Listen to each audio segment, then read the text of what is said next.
പൂള ചെറിയ കഷ്ണങ്ങളാക്കി കഴുകി കുക്കറിൽ ഇട്ടതാണ്. അതിലേക്ക് ആവശ്യത്തിനുള്ള വെള്ളവും ഉപ്പും ഇട്ട് കുക്കറിൽ 3 വിസിൽ വരുന്നത് വരെ ഗ്യാസിൽ ഫ്ലെയിം ഓണാക്കി വെക്കുകയാണ്. തുറന്ന് നോക്കാം. അപ്പോൾ നമ്മുടെ പൂള ഒക്കെ വെന്ത് വെള്ളമൊക്കെ വറ്റി വന്നിട്ടുണ്ട്. ഇതൊക്കെ ഇങ്ങനെ ഉടച്ചെടുക്കാം. എന്നിട്ട് എണ്ണയിലൊന്ന് കടുക് വറുത്തെടുക്കണം. എണ്ണ ചൂടായതിന് ശേഷം കടുക് അതിലേക്ക് ഇട്ടുകൊടുക്കാം. ഈ കടുക് ഒന്ന് പൊട്ടി വരട്ടെ.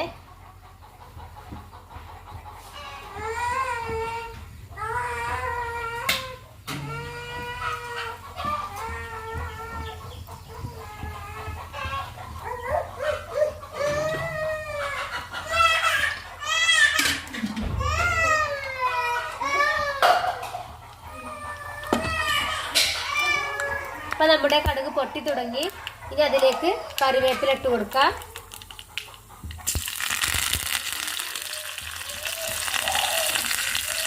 ഇനി നമുക്ക് നേരത്തെ തയ്യാറാക്കി വെച്ച് പൂള കൂട്ടാനത്തേക്ക് ഇട്ട് കൊടുക്കാം. പൂളയിലേക്ക് ചേർത്തെടുക്കാം. അപ്പോൾ നമ്മുടെ പൂളക്കൂട്ടാൻ ഇവിടെ റെഡിയായി.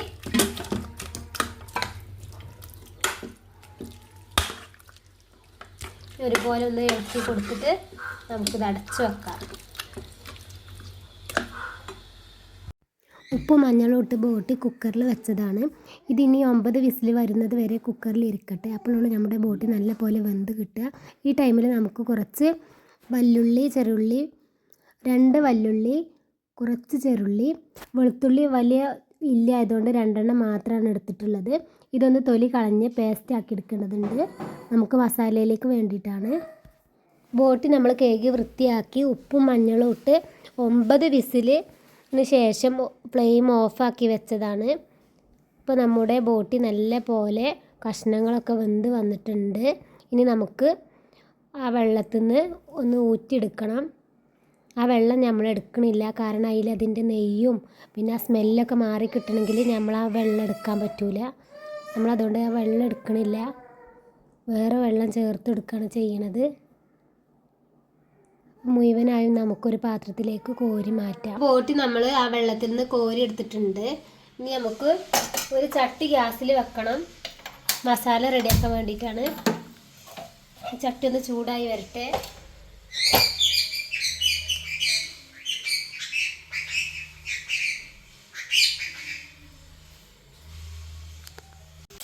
ഈ വെല്ലുള്ളി ഒന്ന് നല്ല പോലെ വാടി വരട്ടെ. അതിന് വേണ്ടി നമുക്ക് കുറച്ച് ഉപ്പിട്ട് കൊടുക്കാം.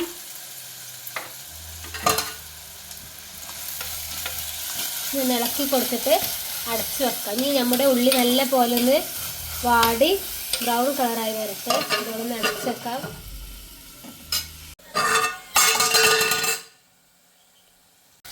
ഉള്ളി നല്ല പോലെ വാടി വന്നിട്ടുണ്ട്. ഇനി അതിലേക്ക് നേരത്തെ അരച്ച് വെച്ച വെളുത്തുള്ളി, ഇഞ്ചി, ചെറുള്ളി പേസ്റ്റ് ഇട്ട് കൊടുക്കാം.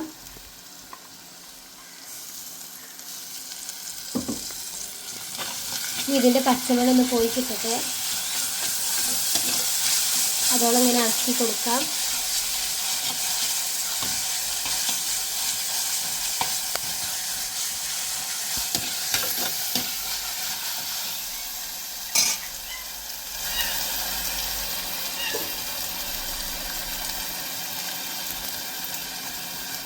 ഇനി അതിലേക്ക് മഞ്ഞൾപ്പൊടി 2 സ്പൂണ്,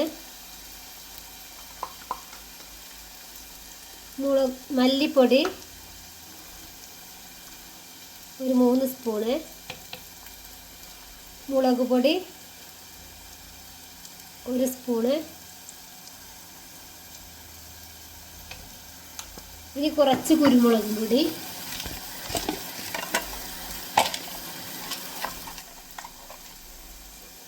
കുരുമുളക് പൊടി, കുറച്ച് കൂടുതൽ ഇടണം. അതാണ് നമ്മളെ ബോട്ടിൻ്റെ ടേസ്റ്റ്.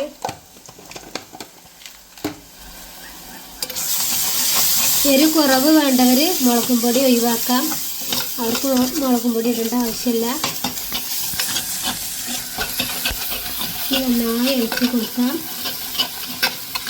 മസാല നല്ല പോലെ ഉള്ളിയിലൊക്കെ പിടിച്ച് വരട്ടെ.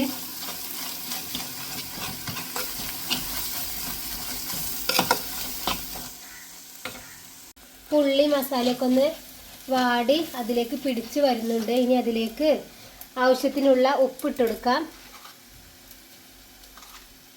കുറച്ച് വലിയ ജീരകപ്പൊടി 1 സ്പൂണ്. ഇനി ഒന്ന് ഇളക്കി കൊടുക്കാം.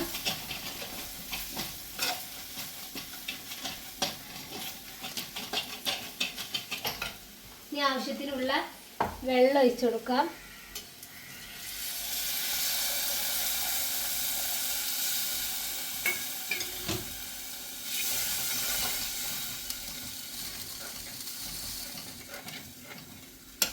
ഇനി ഒന്ന് നല്ല പോലെ തിളച്ച് വരട്ടെ. എന്നിട്ട് നമുക്കതിലേക്ക് ബോട്ടി ചേർത്ത് കൊടുക്കാം. ഇപ്പോൾ മസാല നല്ല പോലെ ഉപ്പും മുളകൊക്കെ മസാലയിൽ പിടിച്ച് തിളച്ച് വന്നിട്ടുണ്ട്. ഇനി അതിലേക്ക് നേരത്തെ ഊറ്റി വെച്ച ബോട്ടി ചേർത്ത് കൊടുക്കുകയാണ്.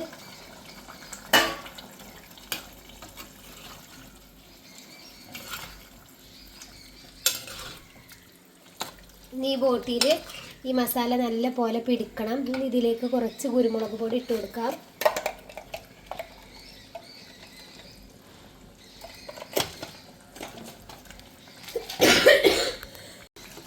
ഇനി ബോട്ടിയിലേക്ക് കുറച്ച് കറിവേപ്പില, കുറച്ച് മല്ലിയില ഇട്ട് കൊടുക്കുകയാണ്. ഇനി നല്ല പോലെ മസാല ഒക്കെ ബോട്ടിയിൽ പിടിച്ച് വരട്ടെ. അതോടൊന്ന് അടച്ചു വെക്കാം. അപ്പോൾ നമ്മുടെ ബോട്ടി ഇവിടെ നല്ല പോലെ മസാല ഒക്കെ പിടിച്ച് എണ്ണയൊക്കെ മുകളിലേക്ക് തെളിഞ്ഞ് വന്നിട്ടുണ്ട്. ഇനി നമുക്ക് ഫ്ലെയിം ഓഫ് ചെയ്യാം. ഇനി ഇത് പൂള കൂട്ടാനത്തിലേക്ക് ചേർത്ത് കൊടുക്കാം. നമ്മൾ നേരത്തെ തയ്യാറാക്കി വെച്ച പൂള കൂട്ടാനത്തിലേക്ക് ചേർത്ത് കൊടുക്കാം. മുഴുവനായിട്ട് നമ്മൾ ചേർക്കുന്നില്ല, കാരണം പെട്ടെന്ന് കേട് വരും ചെയ്യും. പിന്നെ ചൂടാക്കി കഴിക്കാനും പറ്റൂല പൂള ഒന്നായിട്ട് ചേർത്താൽ. അപ്പോൾ കുറച്ച് പൂളയിലേക്ക് നമുക്ക് ബോട്ടി ചേർത്ത് കൊടുക്കാം.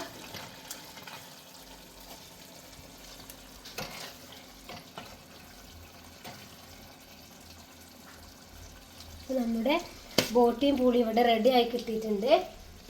അപ്പോൾ നമ്മുടെ വീഡിയോ കാണുന്ന പുതിയ കൂട്ടുകാരാണെങ്കിൽ വീഡിയോ സബ്സ്ക്രൈബ് ചെയ്ത് കാണാൻ മറക്കരുത്. അപ്പോൾ നമ്മുടെ വീഡിയോ കാണുന്ന പുതിയ കൂട്ടുകാരാണെങ്കിൽ വീഡിയോ സബ്സ്ക്രൈബ് ചെയ്ത് കാണാൻ മറക്കരുത്. ബോട്ടി നമ്മൾ എപ്പോഴും കഴിക്കുമ്പോൾ ചൂടാക്കിയിട്ട് കഴിക്കണം, അപ്പോഴുള്ള അതിൻ്റെ ടേസ്റ്റ് കിട്ടുക. അതുകൊണ്ടാണ് കുറച്ച് മാത്രം പൂളിയിലിട്ടത്. അപ്പോൾ ഇനി അടുത്ത വീഡിയോയിൽ കാണാം ഇൻഷാ അല്ലാഹ്.